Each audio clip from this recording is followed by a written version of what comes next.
అందరికీ నమస్కారం. కార్తీక పురాణం కథలోంచి ఈరోజు మనం 13వ అధ్యాయం చెప్పుకుందాం. ఓ నమ శివాయ, హర మహాదేవ, శంభో శంకర. వశిష్ఠ మహర్షి ఈ విధంగా చెప్పసాగను. ఓ జనక చక్రవర్తి, కార్తీక మాసములో ఇంకను విధిగా చేయవలసిన ధర్మములు చాలా ఉన్నవి. వాటిని వివరించేదను, సావధానుడై ఆలకింపుము. కార్తీక మాసములో నదీ స్నానము ముఖ్యము. దానికంటే ఒక పేద బ్రాహ్మణుని కుమారునకు ఉపనయనము చేయుట ముఖ్యము. ఒకవేళ ఉపనయనముకు అగు ఖర్చు అంతయు భరింపలేనప్పుడు మంత్రాక్షతలు, దక్షిణ తాంబూలాది సంభావనలతో తృప్తిపరచనను ఫలము కలుగును. ఈ విధముగా ఒక పేద బ్రాహ్మ బాలునికి ఉపనయనము చేసిన యెడల ఎంతటి మహాపాపములు చేసి ఉన్నను, ఎంతటి దుష్కృతములు చేసి ఉన్నాను, ఎంతటి వ్యభిచారం చేసి ఉన్నాను, ఆ పాపములన్నీ పోవును. ఎన్ని నూతులు తటాకములు త్రపించినాను. పై చెప్పినట్లుగా ఒక బ్రాహ్మణ బాలునకు ఉపనయనము చేసినందువలన వచ్చే ఫలమునకు సరితోగు. అంతకన్నా ముఖ్యమైనది కన్యాదానం. కార్తీక మాసమందు భక్తి శ్రద్ధలతో కన్యాదానము చేసిన యెడల తాను తరించుడే గాక తన పితృదేవతలను కూడా తరింప చేసిన వాడగును. ఇందుకొక ఇతిహాసం కలదు, శ్రద్ధగా ఆలగింపము. వశిష్ఠ మహర్షి ఈ విధంగా చెప్పసాగాను. శివీర చరిత్రము. ద్వాపర యుగములో వంగదేశంలో గొప్ప పరాక్రమవంతుడు సూర్యుడు అయిన సువీరుడను ఒక రాజు ఉండెను. అతనికి రూపవతయు భార్య కలదు. ఒకసారి సువీరుడు శత్రురాజులచే ఓడింపబడినవాడయి భార్యతో అరణ్యమునకు పారిపోయి ధనయుడైన నర్మనాది నదీ తీరమందు ఒక పర్ణశాల నిర్మించుకొని కందమూల ఫలాదులను భక్షించు కాలము గడుపుచుండెను. కొన్ని రోజులకు అతనికి భార్య ఒక బాలికను కనెను. ఆ బిడ్డను అతి గార్భముతో పెంచుచుండేది. క్షత్రియ వంశంలో జన్మించిన ఆ బాలికకు ఆహారాది సదుపాయములు సరిగా లేకపోయినప్పటికీ శుక్లపక్షదంద్రం వలె దినదినాభివృద్ధి నందుచు అతి గార్భముతో పెరుగుచుండెను. ఆమె చూచివారులకు కొనలో విందుగా ముద్దులకు మాటలతో చాలా ముచ్చటగా ఉండేను. దినములు గడిచిన కొలది బాలికకు నిండి యవ్వనము వచ్చాను. ఒక దినము వానప్రస్థుని కుమారుడు ఆ బాలికను గాంచి ఆమె అందచందములకు పరవశుడై ఆ బాలికను తనకిచ్చి పెండ్లి చేయమని ఆ రాజును కోరెను. అందులో ఆ రాజు, ఓ మునిపుత్ర, ప్రస్తుతము నేను కొడు బీతస్థితిలో ఉన్నాను. అష్టదరిద్రము అనుభవించుచున్నాను. మా కష్టములు తొలగుటకు గాను నాకు కొంత ధనము ఇచ్చినడల నా కుమార్తెనిచ్చి పెండ్లి చేతునని చెప్పగా తన చేతిలో రాగి పసి అయినను లేకపోవడచే బాలికపై నున్న మక్కువతో ఆ మునికుమారుడు నర్మదా తీరమున కుబేరును గూర్చి ఘోరత తపస్సు ఆచరించి కుబేరును మెప్పించి ధనపాత్ర సంపాదించెను. రాజు ఆ పాత్రను పుచ్చుకొని సంతోషించి తన కుమార్తెను మునికుమారునికి ఇచ్చి పెండ్లి చేసి నూతన దంపతుల ఇద్దరిని అత్తవారింటికి పంపాను. అటులా మునికుమారుడు భార్యను వెంట పెట్టుకుని వెళ్లి తల్లిదండ్రులను నమస్కరించి అంతయు జరిగిన వృత్తాంతము చెప్పి భార్యతో సుఖమనుభవించుచుండెను. సువీరుడు మునికుమారునిచ్చిన ధనపాత్రను తీసుకుని స్వేచ్ఛగా ఖర్చు పెట్టుచు భార్యతో సుఖంగా ఉండెను. అటులా కొంతకాలం జరిగిన తర్వాత ఆ రాజు భార్యమని మరొక బాలికకు జన్మనిచ్చాను. ఆ బిడ్డకు కూడా యుక్త వయసు రాగానే మరలా ఎవరికైనా ధనమనకు అమ్మవచ్చునన్న ఆశతో ఎదురు చూచుచుండెను.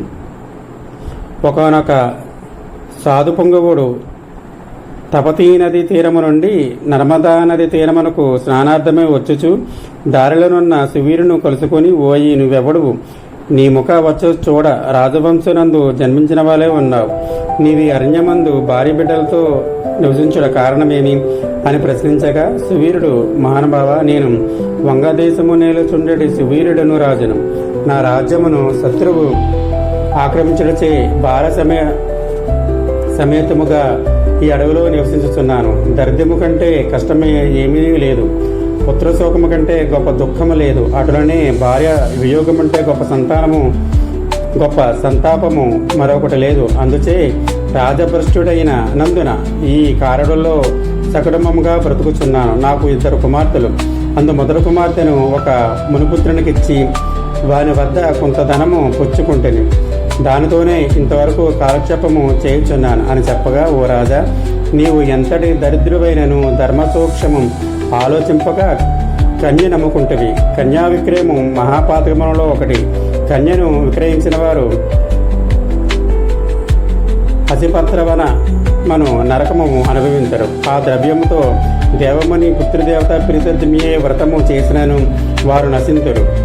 అదియునుగాక కన్యా విక్రయము చేసిన వారికి పితృదేవతలు పుత్ర సంతతి కలగకుండా శపింతురు. అటులనే కన్యను ధనమిచ్చుకొని పెండ్లాడిన వారు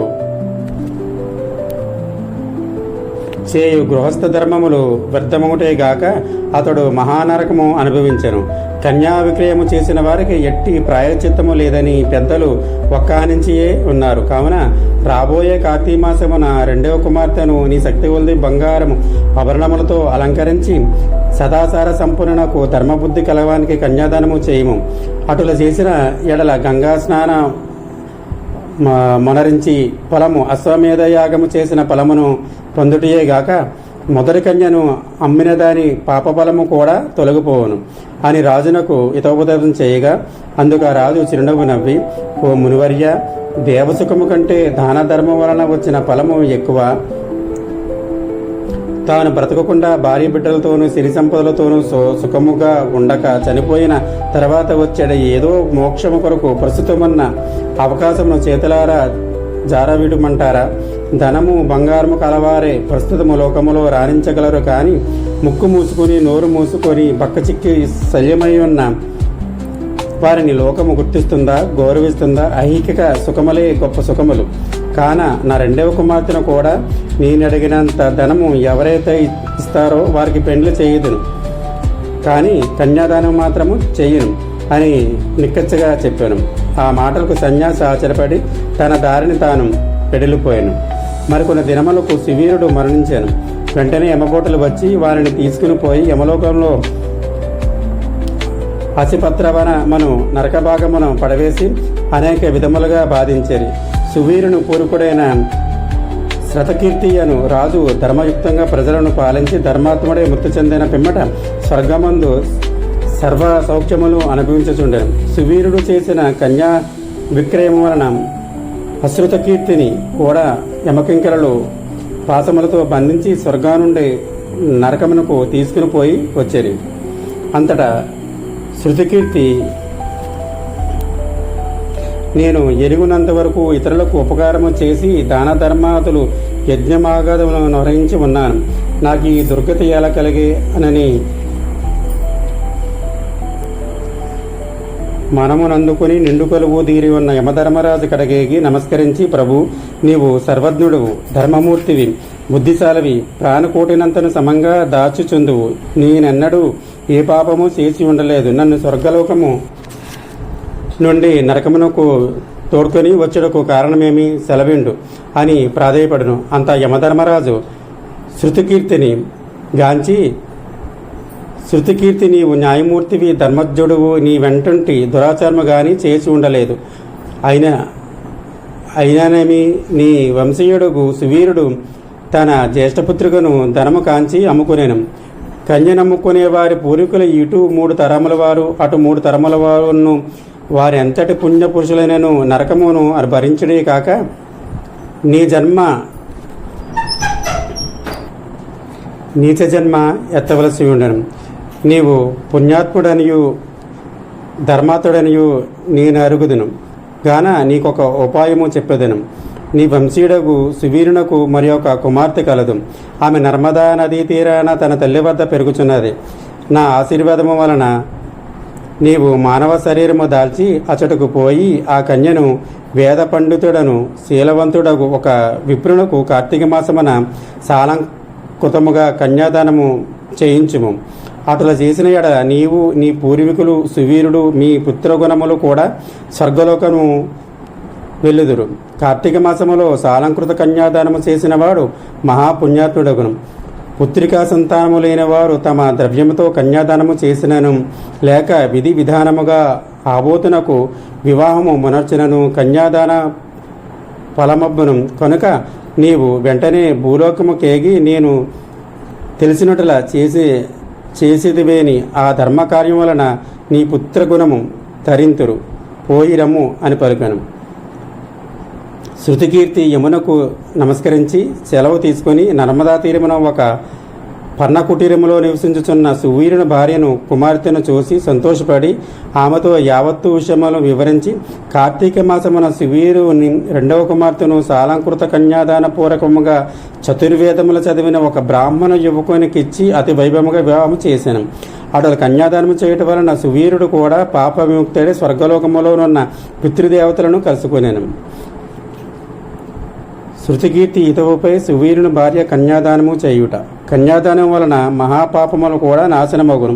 వివాహ విషయములో వారికి మాట సహాయము చేసినను పుణ్యము కలుగును. కార్తీక మాసమున కన్యాదానము చేయవలనని దీక్షభూని ఆచరించినవాడు విష్ణు సాన్నిధ్యము పొందును. శక్తి కలిగి ఉండి ఉదాసీనత చూపువాడు శాశ్వత నరకమునకే వెళ్ళిపోవును. కనుక తమకు తోచినటువంటి విధానముగా కన్యాదానము గురించి ఎవరికైనా తెలిసిన వారికి చెప్పినచో మహాపుణ్యం కలుగును. 13వ అధ్యాయం సమాప్తం. ఓ నమ శివాయ. హర హర మహాదేవ. శంభో శంకర.